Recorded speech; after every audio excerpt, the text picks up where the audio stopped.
If you're a North Korean news aficionado like me, you probably came across the NK News website well before discovering the podcast.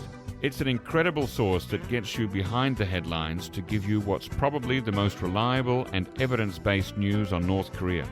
Every business day, you'll get between 5 to 10 articles that provide exclusive news, detailed analysis, and informed opinions. And guess what? Each week they send you forward-looking week-ahead briefings and news alerts to keep you ahead of the curve. There's more. NK News members also get special reader-only benefits, access to exclusive events and online conferences, and perpetual access to our archive of podcasts. And here's the best part, you can get a $100 discount on your annual subscription with the code PODCAST. Redeem this podcast-only special today by visiting nknews.org/discount. That's nknews.org/discount.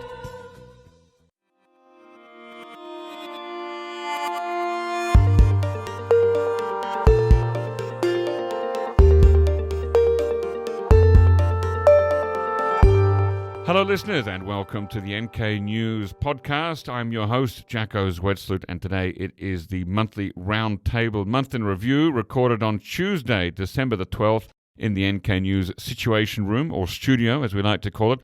Welcome to my colleagues Shreyas Reddy, Joe Smith for his first time, and for his last time, James Fretwell. Welcome all. Hello, thanks for having us. Today is the 44th anniversary of the Shibi Shibi Sakon, or the December 12th coup d'etat by Jongun and the members of his Hanahue Society back in 1979. Have any of you seen the movie playing in Korean cinemas at the moment, Seouldae Bom, or by its somewhat unwieldy English title, 12.12:The Day? We were just talking about it in the office, actually. I have watched it, and I definitely recommend it. I think for those who are fans of Korean history, either Korea, but obviously in this case South Korea, definitely worth a watch. Mm-hmm. Yep, I would second Shreyas' emotions there. It's definitely worth a watch, and once you've seen that, then go on to YouTube or Netflix, either way, but YouTube you can do it for free, and watch The President's Last Bang, also known as the Korean Kutte Kusaramdul, about the assassination of Park Chung-hee that took place a couple of months before the December 12th incident. So that's a couple of good South Korean history-based movies. Yeah, well worth the watch. Have you seen the second one, the earlier one about the president's assassination, Shreyas? I have not watched the one you mentioned, but I did watch another movie from a few years ago. I think there was also South Korea's Oscar nominee a couple of years ago. Okay. I think it was The Man Standing Next, something like that. Yep. Yeah, I watched that one too. It wasn't bad, but I do think that the Kutte Kusaramdul, the President's Last Bang, is actually, it's a better one. Better is a subjective word. It's like a dark comedy. It's almost like a Coen Brothers version of a South Korean film. Anyway, that being said, let's get on to this month in review, and you've chosen 3 themes. We're going to start off talking about the daughter of Kim Jong Un. First things first, we need to really clarify the name of Kim Jong Un's daughter. Now, last month in the Korea Times, Choi Soo-young, a former official at South Korea's National Intelligence Service, came out and said that the name Kim Ju-ae, that's been reported in media a lot, is a literal misnomer, as in the wrong name. He said the source for the name Ju-ae is Dennis Rodman, who's not a Korean speaker, and that he may have misunderstood Kim Jong Un when he referred to his daughter as Choe, that child or that girl. Choi Soo-young claims that the girl's name is actually Kim Un-ju. Do we lend any credence to this? Well, so I think first thing first, one should point out is that North Korea has never officially reported her name. So all we have are assumptions as well as a combination of intelligence estimates. And certainly on the basis of what we do know, we think certainly there's enough reason to believe that she actually is Kim Ju-ae, the name given by Dennis Rodman. And there have been other sources that have in their own way sort of verified this, not all on the record, but essentially they've said, yes, Kim Jong-un has a daughter named Ju-ae, she'd be about that age. So I think we're kind of working with the assumption that this is her, but again, with the caveat that North Korea has not officially reported her name yet. Mm-hmm. And that's reports that you mentioned, Jacko, and also the former intelligence official says that Kim Jong-un has 4 children and not 3, as South Korean intelligence has previously reported. He's got illegitimate children. So there's a lot of extra details thrown into the mix there that, we can't confirm. We can neither confirm nor deny. But it is interesting that Choi Soo-young used to work for the National Intelligence Service, and this is the same National Intelligence Service that last year said that Jue is the name of the girl. So now we've got intelligence and former intelligence conflicting with each other. And earlier this year, there was that report there, I think you were hinting at that, Shreyas, that Radio Free Asia reported that some people who already had the name Jue were being forced to change their name. So it does make me wonder what the heck is going on. There was also a report on NK News that some North Korean websites were removing searches for Kim Jue's name as well, right. which could be a sign. Yeah. But at the same time, obviously, should mention that certainly that Radio Free Asia story, very hard to verify. These kinds of reports are often single source, anonymous, hard to verify. But certainly, combination of various factors, like Joe mentioned, the searches being restricted, intelligence reports like from the National Intelligence Service and other general estimates do suggest Jue might be the name. But for now, we can't be 100% sure. So that makes me wonder why Choi Soo-young, having retired from the NS, is sticking his neck out and making this public pronouncement here when we really can't check for sure. What's in it for him? It's unusual. I want to point out that there was also initial confusion in the years around Kim Jong Un's coming out about whether his name was Kim Jong Un or Kim Jong Un, or whether the name was once Kim Jong Un but was changed to Kim Jong Un. And of course, he used a totally different name when he was at school in Switzerland. So this is part of a pattern that until North Korea comes out with a firm statement about any child existing or the name of a child existing, we're not supposed to know. And my anecdotal evidence for that is in 2010. This is in August 2010, literally 6 weeks before the big coming out party where Kim Jong Un was had his sort of debutante ball or equivalent thereof in North Korea. Everybody that I spoke to in North Korea who was trained in talking to foreigners, so guides and hotel staff, etc., none of them would confirm that Kim Jong-il had any children, nor his names. So they certainly weren't talking about Kim Jong-un to outsiders, but we know, retrospectively, that internally they were definitely talking about Kim Jong-un amongst themselves. So if her name is Kim Jue, I think everybody in North Korea probably knows it, but we're not supposed to know yet, and that information won't come out until there's an official statement. Yeah, and certainly I think also we must bear in mind that her introduction itself has been very unusual by North Korean standards. In previous cases, when leaders introduced their children, they were already full-grown adults by the time they were in public eye. So it made sense to then go, okay, here's the person who we're kind of getting into the leadership positions gradually. Yep. This is their name. They're already an important part of the setup. Right. In this case, it's just someone who is Kim Jong-un's daughter. Yeah.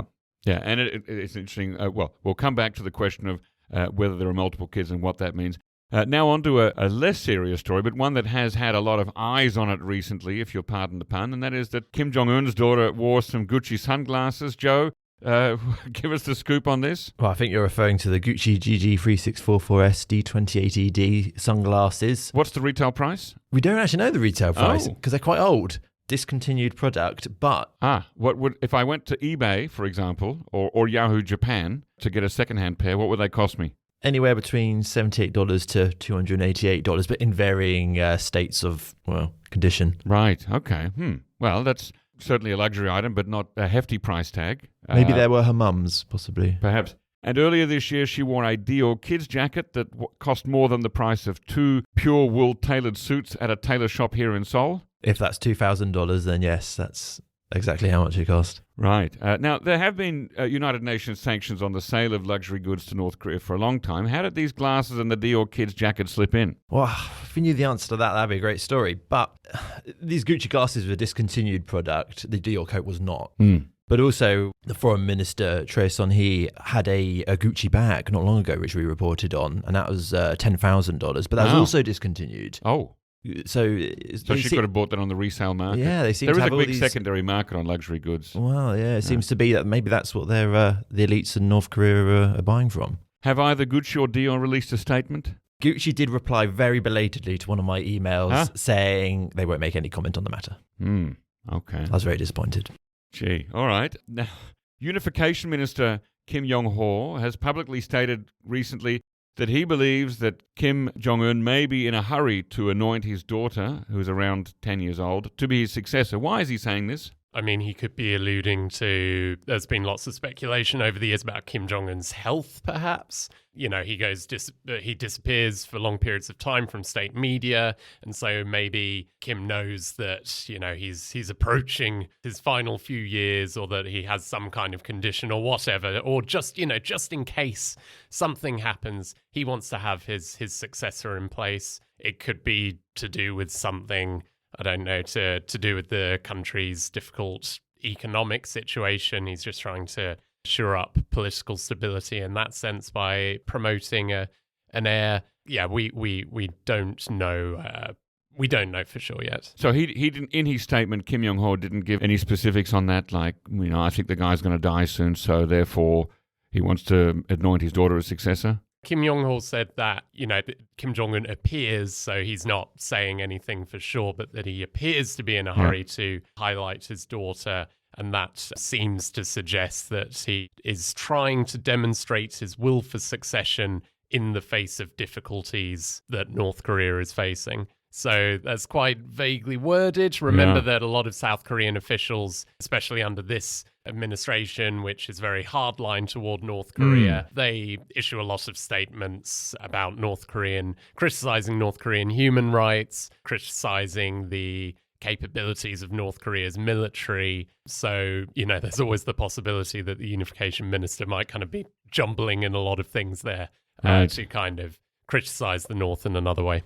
It is very speculative. We all do like a bit of good Kremlinology. And then this brings me back to the earlier point that, James, you said that Choi Soo-young, the former NIS agent, said that Kim Jong-un has 4 children rather than 3. And it is interesting that the only one we've ever seen, repeatedly, with or without Dior Kid's jacket or Gucci sunglasses, is this girl who may or may not be named Kim Joo. I'm just going to keep calling her Kim Jong-un's daughter because we don't know. But it is interesting that we only see her, no matter how many children there are. Right, and he apparently has an older child, and apparently that older child might be a son as well. So this adds another layer of confusion into the debate about, is Kim Jong-un's daughter, is she the successor? Because North Korea is a very patriarchal society, and so wouldn't it therefore make sense for Kim Jong-un to appoint a son? We know from Kim Jong-un's own experience to ascent to the throne that it's not necessarily the oldest son that gets to become leader of North Korea, but it has always been a son, and so that has been an important counterpoint to the Kim Joo-ae is definitely the successor argument. She's also extremely young as well. So. That's right. I mean, she is. We don't know exactly, just like Kim Jong-un, we don't know exactly how old the girl is. She may be 10 or 11 years old, depending on what year she was born in. Now, former North Korean diplomat turned South Korean politician Tae Yong-ho, he's also speculated that Kim, the daughter, might have been named successor. What's his evidence for that? Well, a lot of it stems from another anonymously sourced report that came out, I think it was in Radio Free Asia again, saying that essentially the daughter has been given the title the Morning Star General of Chosun of North Korea.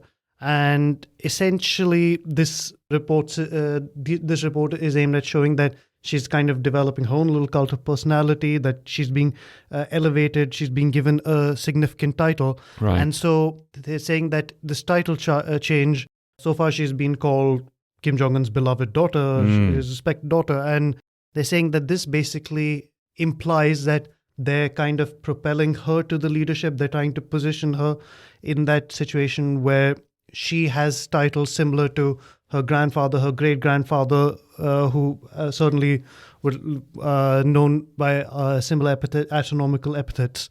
So essentially, we're saying that if this report is true, then it means that they are building that little cult of personality for her, even at this young age. It's important to point out there that Mr. Tae defected in August 2016 when daughter Kim was either 3 or 4 years old. So this is all based on post-facto information that's come out, these reports that have come out since his defection. But it does seem, I mean, if this is correct, if internally, you know, in the inner track propaganda that these titles are being used for her, like a young general of the Morning Star of Korea, then that does follow a pattern. I mean, Kim Jong Un was called the young general before his name was publicly mentioned, so that is possible. Now, of course, we'll be dealing with this question at NK News on the NK News podcast until the day that the North Korean state comes out and makes an official statement, whether that's this year or 10 years from now. But what do we men think about this question for now?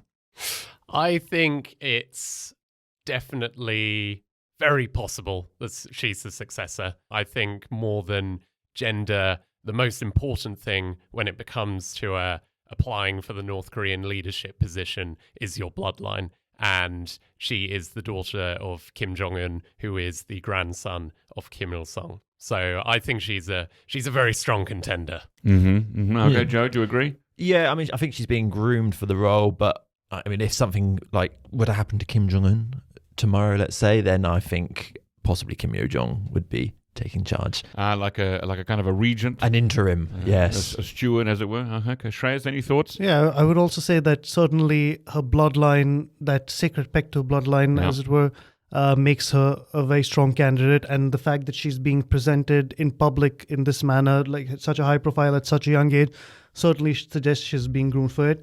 Certainly, as you pointed out earlier, North Korea is a very patriarchal society, so there would be a lot of challenges ahead of her in terms of, I think there are always questions raised a few years ago when Kim Yo-jong was being, there was speculation that Kim Yo-jong would be Kim Jong-un's successor. A lot of people said, oh, will the military listen to her? Will the old men in power listen to her? And she's an adult. Exactly. And so Kim Jo-ae will face that, as well as questions about whether she's ready for it right now. But at the end of the day, as James said, she is part of the ruling family. She's already being presented in public. She's being groomed for it. Yeah. When the time comes, if she has enough political capital behind her, why not? I'm going to ask an unanswerable question that will simply hang in the air like a bad smell. If you're a parent, and I'm not, actually none of us in this room are, as far as I'm aware. If you're a parent and you've got 4 children who are, let's say aged from 13 on down, assuming that there is an older child, you have to wonder what character traits you find in a 10 or 11-year-old child to say, that is the one that's going to be the successor. Like it does seem all very premature to me, Well, we do kind of have evidence for this actually, because apparently when Kim Jong Un was being chosen, he had an older brother, who's 2. Right, well, half brother, yeah. And his older brother is known to be a big Eric Clapton fan. That's how he got into the news, but he was considered reportedly more sensitive than Kim Jong Un, and Kim Jong Un was a big basketball fan, very competitive on the basketball court, and his kind of, even from an early age, his father kind of saw in him that kind of aggressiveness and drive that if you're going to be the leader of a country like North Korea, those are good qualities to have. Yeah, well, now that we've seen Kim Jong Un cry in public a few times, I have to wonder if Kim Jong Chol is deemed to have been too sensitive by his father Kim Jong Il, then how much more. Maybe he just weeps at every opportunity. I don't know. But yeah, again, coming back to a 10 or 11-year-old girl, what kind of is it this aggressiveness on the playground?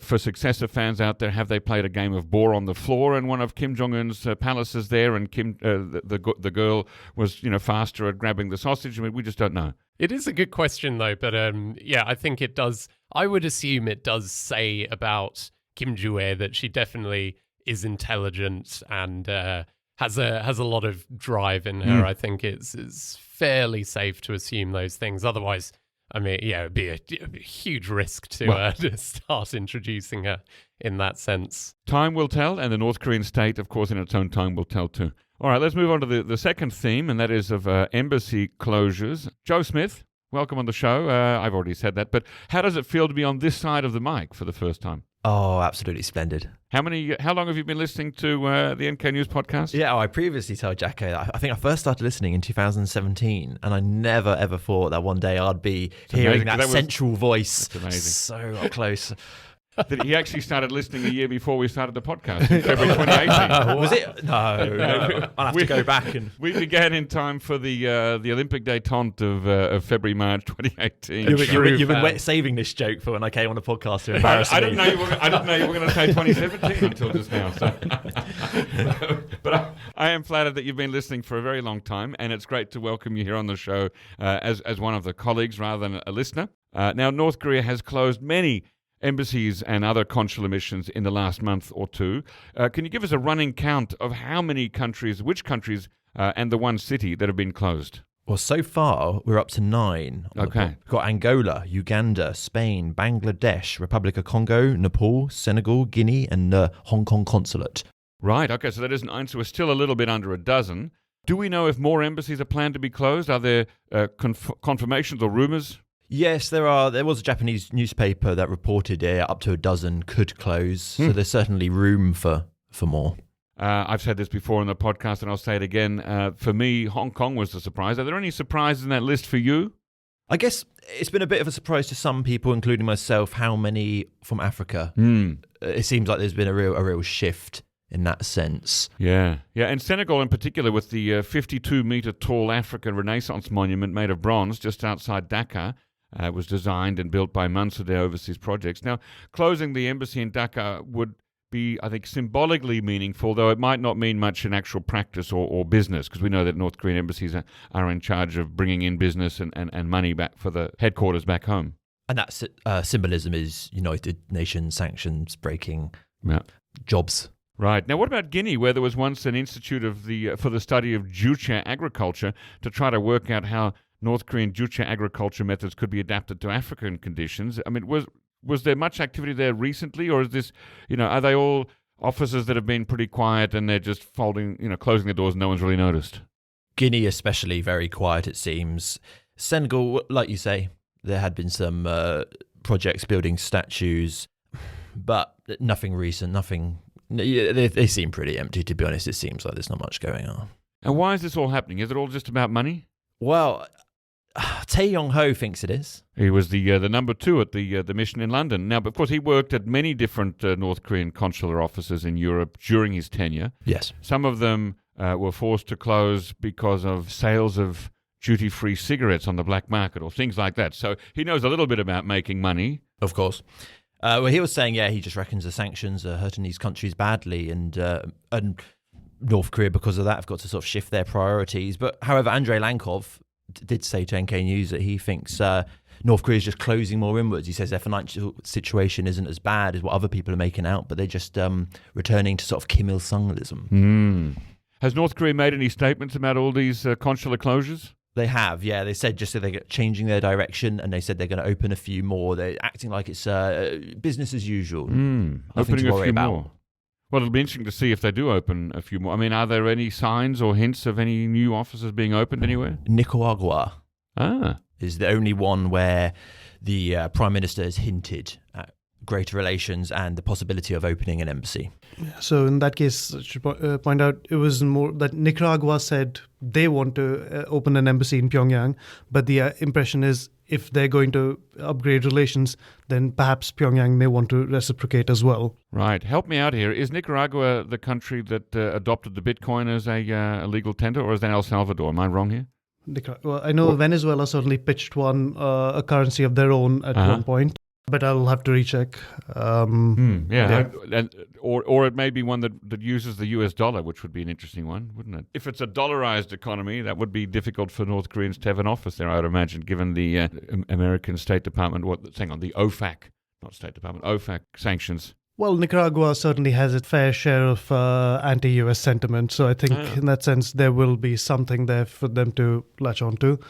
But yeah, I think in general there will be there certainly has been talk of other, if not closures or openings, maybe at least reshuffles here and there. Certainly we've seen in a few countries ambassadors have been making a kind of farewell calls to saying, okay, we're going to be heading back to North Korea soon.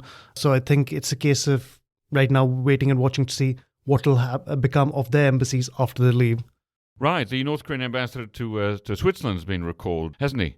They did a story on that recently.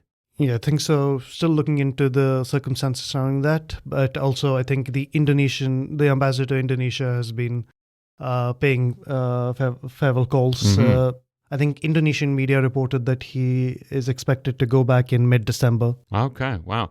Now, meanwhile, on the other side of the equation, is there any hope that those countries who had embassies and offices in North Korea will be allowed to go back anytime soon? I think right now it's a case of waiting and watching, to be honest. I think a lot of countries are certainly looking into it. Certainly after earlier this year, China sent its new ambassador to North Korea, but then they very clearly stated this is done as an exception.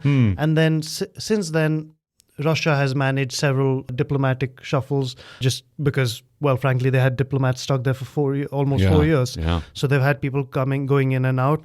But these are essentially the countries for which North Korea is willing to make an exception. Right.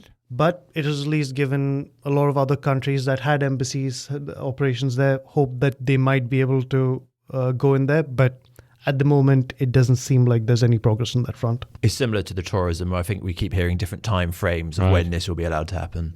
Yeah, and I've said it before and I'll say it again. I don't imagine that there'll be large numbers of people going into North Korea during the winter. That seems to be a time that there's a bit of a hunkering down. It's quite cold. There's not a lot of heating going on there, so it's not the best time for foreigners to be arriving in North Korea. So probably next spring we might see something. And we don't know the state these embassies are in as well. Well, we don't exactly. I mean, what's the weather and the 4 distinct seasons of Pyongyang done for these consular officers that have been left unattended for the last 3.5 years? Okay, well, that is our second theme. Now let's go on to the third theme, and that is North Korea recently held a conference for Mother's Day. So last month, the actual Mother's Day, I think it's mid-November, 16th, 17th, something like that. North Korea has a different Mother's Day to South Korea. So it had that, as it always does, in mid-November. And then at the start of December, there was this national meeting of mothers held in Pyongyang, and thousands of mothers from around the country descended upon the capital city, dressed in their finest, brightly colored chima and jogori, never to call it hanbok in a North Korean context, that would be wrong. And Kim Jong Un went and met them and was very enthusiastically welcomed by the mothers, judging by the footage that I saw on social media yesterday. Thoughts on that? Well, the two most important things, one of the most striking things was that that Kim Jong Un was calling on mothers to help increase the country's birth rate, which is extremely low. And that's interesting because we hear a lot in the media about South Korea's birth rate. So it's interesting to take note again that North Korea is also facing a similar issue. Yeah, South Korea's birth rate well below replacement rate. It's below one child now. I think it's down to under 0.8. I think it's 0.7. 0.7. Now. So what is the birth rate of North Korea? So 1.8, which is also below replacement rate. And so obviously Kim Jong-un has some concerns about the sustainability of North Korea's population growth, even if they're well ahead of South Korea. In overall terms for a country, they would ideally want to be producing more children. So you're saying that it's for economic reasons that he wants to raise the birth rate? I mean, in the case of North Korea, it could be for any number of reasons. You need a reasonably high population to have a sustainable workforce. In the case of North Korea, their military replenishment in general, I think North Korea, when it comes down to it, it's about producing children who will serve the state in whatever means, in whatever capacity they can, whatever way the state needs them to. And so for that, they do need people. They cannot afford to have their population going down. Yeah, so Kim Jong-un made this impassioned speech in which he talked about the need to raise the birth rate. Did he actually announce any incentives or specific programs to help raise the birth rate? Not that I recall. I think it was mostly just about the rhetoric and trying to at least encourage is a mild word, but certainly instruct the mothers that they must do their duty for the nation, that they must produce more children, and not just produce more children, but raise children that they should be attuned to the country's values and free of foreign influences, essentially serving the North Korean ideology. They're going to struggle with incentives, obviously, because of the state of the country's poor economy. But another interesting thing to note about North Korea is that following the famine and the breakdown of the state food distribution system, it was actually women that went to the markets and became the breadwinners of many families, because, you know, men were expected to turn up to their state jobs where they would earn basically nothing. Women were the ones that were really bringing the money home. And so that adds an extra complicating factor. I suppose a lot of families in difficult positions, you know, the women can't afford to be taking too much time out to give birth because they've got to go to work to keep the family alive. Now, I read a story or an analysis on NK Pro that suggested that actually North Korea's birth rate's been low for a long time, maybe even more or less since the famine of the 1990s. And so this recent statistic is not anything new in and of itself. It's simply North Korea being more honest about its birth statistics. Possibly, yeah. I mean, any statistics coming out of North Korea need to be taken, with a healthy dose of skepticism. But yeah, I think that's by Peter Ward on NK Pro. Yeah, and that's a great analysis. It's looking, he has some great graphs in there too to look at the statistics over the years. So there's a lot of figures that you can look at North Korea's official birth rates and population. You can look at what outside organizations are saying. You can look at countries in similar economic situations, maybe other countries that had also experienced famines as well. And when you put all these numbers side by side, there does seem to be something that doesn't quite add up, that North Korea's population at least is lower than what they officially report. Now, we saw during this mother's conference that Kim got emotional, he wept. Do we know why? Well, I think one first thing to point out is that a lot of media outlets reported it as Kim weeping during his speech and while making an impassioned plea, but actually he was weeping while listening to someone else speaking at the conference. We don't now North Korean TV clip of the conference where we see him weeping. It was dubbed over by the announcer, so we couldn't which is usual. Which is usually the case. It's very rare that you actually see footage and hear the original audio of the time. In fact, it's even more common just to see still photographs with a narrative. Occasionally, you'll see moving footage with a narrative, but you almost never see moving footage with the original audio. So you're right, Trez. And so, but I think a lot of, when it comes to Kim Jong Un weeping, you certainly mentioned earlier, we've now seen him weeping a few times. Quite notably, I think this was October 2020 or was 2021. Right, when he apologized for not being able to give people the lifestyle to which they've become accustomed. October 2020. So essentially it was at a military parade, and he wept openly and apologized for the suffering people were dealing with. But at the same time, he used it as an opportunity to tell people, you'll have to suffer longer, you'll have to do better. And a lot of times, so it seems like, unlike his father who maintained this very tough image. Very stoic, wasn't he? Yes. Kim Jong Un occasionally is willing to show a slightly more sensitive side of himself, but it also feels like there's a point to it. In this case, it comes as he is in telling the mothers, our country is suffering, we need to do better, we need to produce more children, we need to produce better children so that we can be on the rise. And so we're simultaneously saying this is not a country where where perhaps it would be great to bring a child into, but we need you to do your duty. So there's often that little undertone where he's trying to show that more sympathetic side of himself. Now, did he speak to the group of mothers twice on 2 separate days? I believe so. Yes. The other time he talked a lot about, so North Korea's birth rate is low, and it seems like even those kids who are being born, they're in danger of having their minds warped by foreign influence. Right, the anti-socialist problems, So he's talking about what, foreign influences? What does he mean? We suppose that he's talking about Gucci sunglasses. Gucci.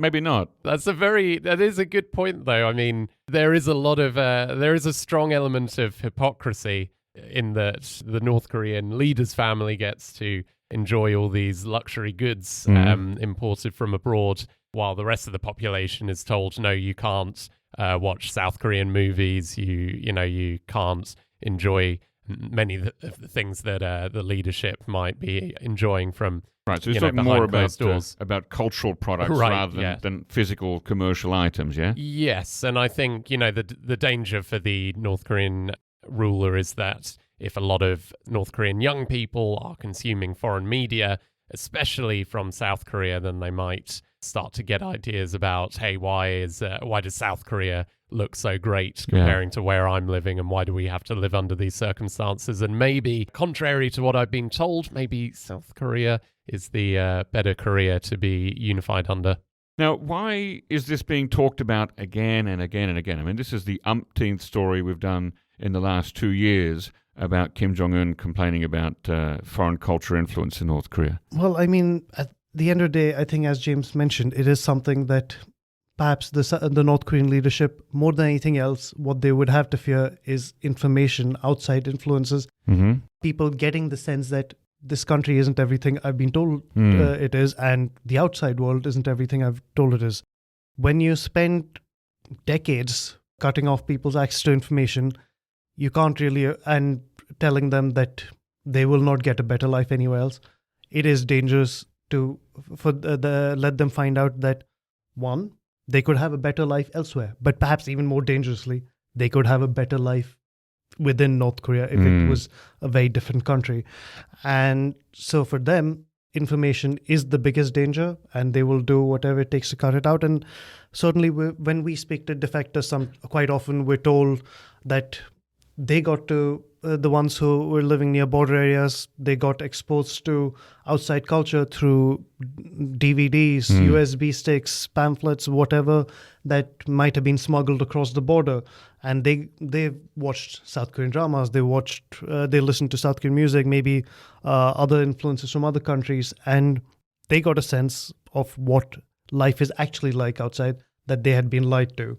And that, in many cases, gave them incentive to leave.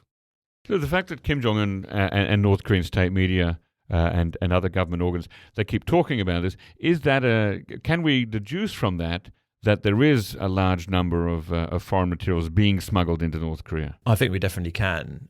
Because we were talking before, as Shreyas mentioned, like things being smuggled across the border. Well, a lot of that would have been pre-COVID. And it just makes me think, like, is this actually, like we've all heard stories, of course, of things being distributed in North Korea, but I wonder if it's actually just way worse than we realise. And that's why it keeps on having to be mentioned. And that's why they have to keep ratcheting up the punishments and reiterating them again. Yeah, it is.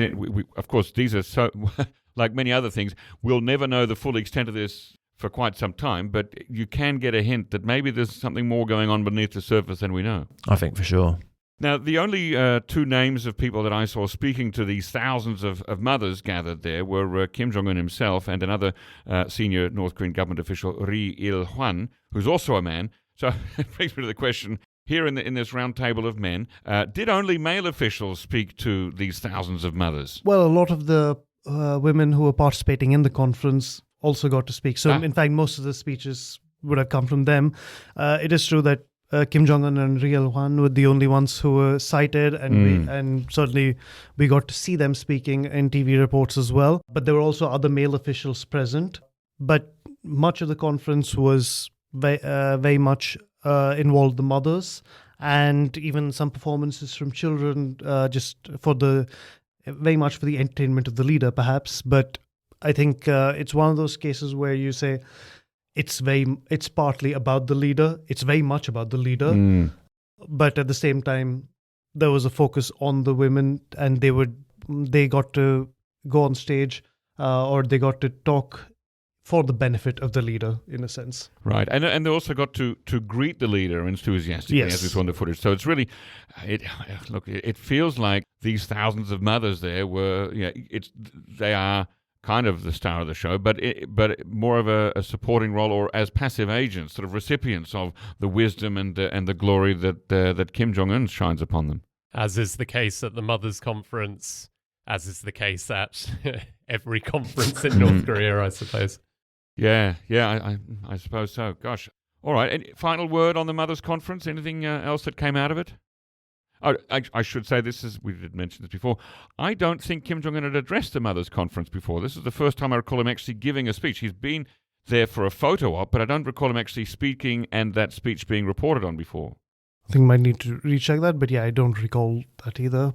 But also, I think this Mother's Day conference also isn't usually as big a deal as it was this year, and I'm not sure exactly why. For example, his speech, a lot of it also sounded like it had a lot of the talking points that you would usually expect from major party conferences. Right. So it certainly felt like there was a different push, a different focus here in terms and different level of significance. Right, a different status for the Mothers Conference. Yeah, and it was only the 6th Mothers Conference that I counted. Right, the first one was back in the 1960s. Kim Il Sung presided over that one. The last one was 2012, I think, 11 years ago. So there's not many Mothers Conferences like this, and this is the first nationwide one in which Kim Jong Un went and spoke. Yeah, So, and the last one, bear in mind, like you said, it was 2012. It was when he had just taken over as leader. So I think that first year or so, it was very much about him gradually ascending to his various positions.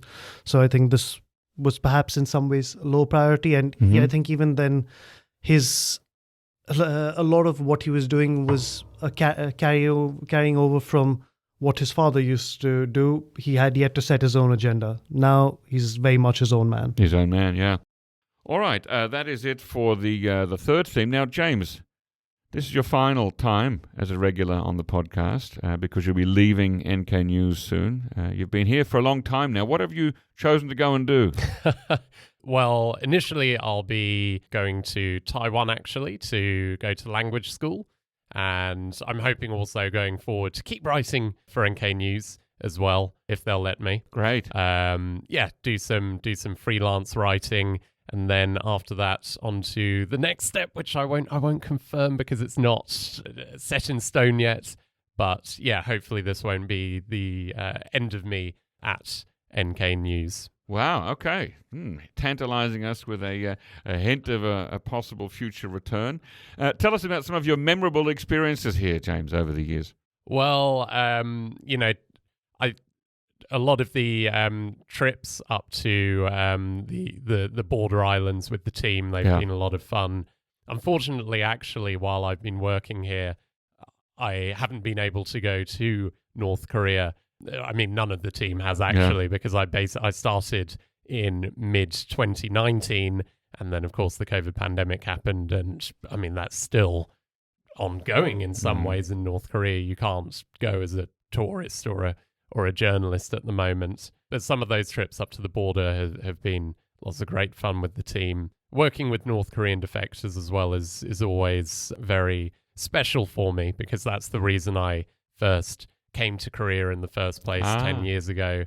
Yeah, I was really inspired by the testimonies and books written by North Korean defectors and the struggles that they went through. And I saw that you could teach English to North Korean defectors. And I just thought that would be such a wonderful way to help a group of people that have been through so much, find their initial footing in society. So anytime I've been able to write on, history, which is my background, but also, human rights and defectors, because for me, it's all about, there's all the nuclear weapons and all the geopolitics and everything, but at the heart of the North Korean story is the North Korean people. The people, yeah. All 22 or so million of them.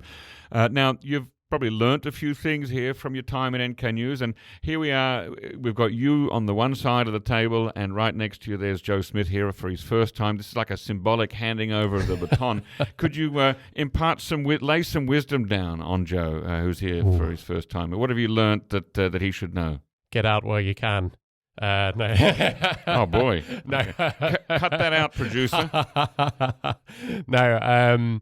I think while working at NK News, it's, what's that expression? Like the more you learn, the less you realize you know. And working with so many brilliant colleagues and other people from outside the office, from such a variety of backgrounds and with so many different expertises, I have learned so much. And, when I first came to Korea 10 years ago, I thought I'd be able to single-handedly unify the peninsula. I had all the answers. Unfortunately, spoiler alert, but 10 years later, that hasn't happened yet. Yeah, and there's just, even after a number of years working on North Korea issues, every day there's something new and even more things to discover and explore. So to Joe, I would just advise to seize all the opportunities that you're going to get to work with a lot of fantastic people. Well, thank you, James, and good luck with your next part of your journey. Yes. Shreyas, any final thoughts from you? How dare you, James? How dare you? No, I mean, in all seriousness, though, like, I've been here just a little over a year, and it's been great working with you. I think your enthusiasm is always quite incredible. The energy you bring to everything, and of course, your knowledge. I love reading your pieces. As someone who loves history myself, I think I genuinely love the kind of work you do and the passion you put into researching these topics. And honestly, I think it'll be very hard to replace you, or impossible. Actually, it's impossible to replace you. I pity your successor, to be honest. Big boots to fill. But yeah, I think you'll definitely be missed here, both for the work you do as well as the positive energy you bring to the office. For sure. Comes up, Nita. Yeah. Fret not, fret well. Your legacy here is secure. All right, that is the end of our Roundtable podcast for today. Thank you once again, Shreyas, Joe, and James, for the final time for coming on the show. And listeners, please listen again next time.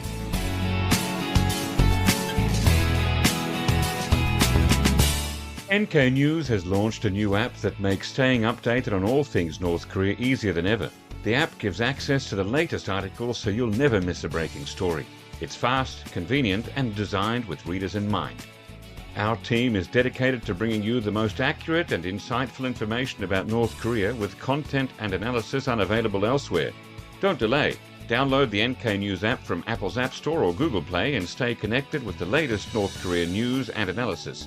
The app also works with NK Pro subscriptions, offering full access to NK Pro content.